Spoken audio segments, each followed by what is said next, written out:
I saw this study and I thought it was really interesting, so I wanted to share it. So they scanned people's brains and then they compared the results of those scans to the patient's political ideologies and political identity. And they found a couple of really interesting things. So in conservatives, they found that they have a higher volume of gray matter in their amygdala.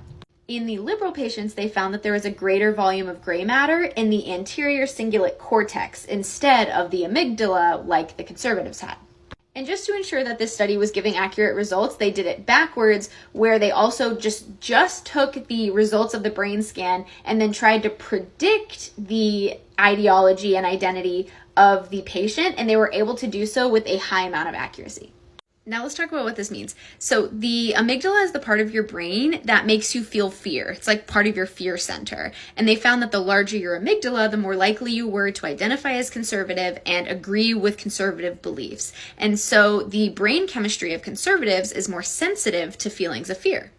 Now, in contrast, the liberals had a larger anterior cingulate cortex, and the anterior cingulate cortex is what allows you to have tolerance to uncertainty and conflict. So the larger your ACC, the more likely you were to agree with liberal belief systems and identify as a liberal, meaning that liberals tend to have more tolerance towards uncertainty, and you're able to process and accept a level of nuance to different topics.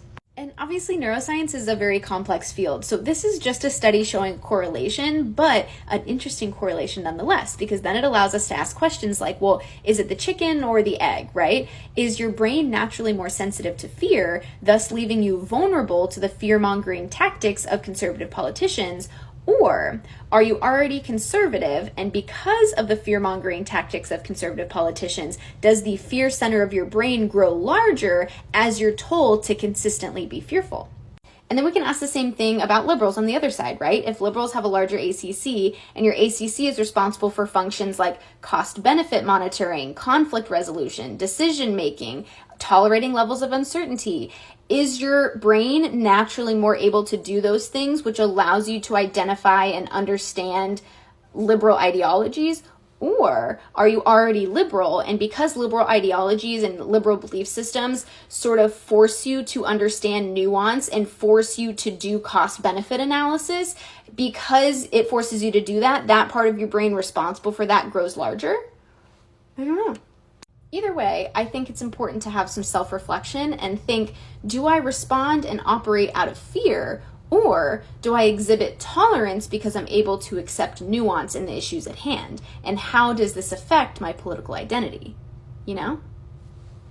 Think about it.